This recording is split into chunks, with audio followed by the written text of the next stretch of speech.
این استکانا رو ببینید، اینا سفید بوده، اینو رنگ زدم، یه دور گذاشتم کوره و رنگ عسلی شده. حالا مرحله سوم رو میخوام میناکاری کنم.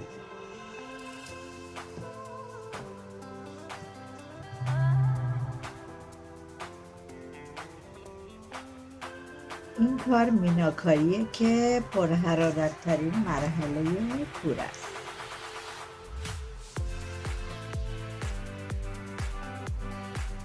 وقتی که پخته بشه به هیچ عنوان پاک نمیشه.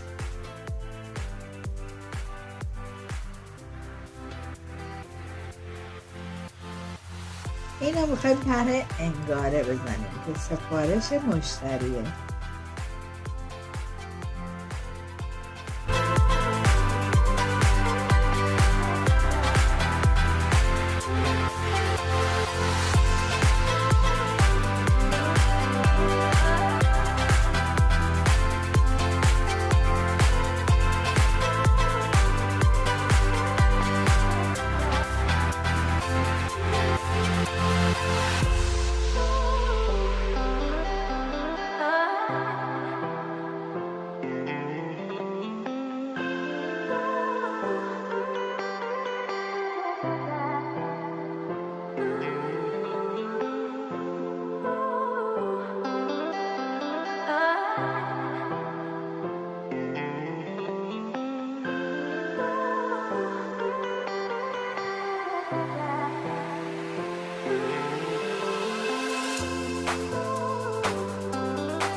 ما بعد از اینکه کوزه‌های و الان شما پخته شدهشو میبینید 3 ساعت طول میکشه، بپزه 5 ساعت طول میکشه خنک شه.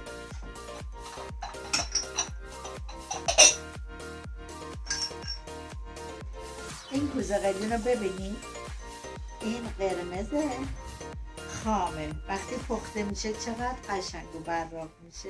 ببینید این خامه، این پخته شده.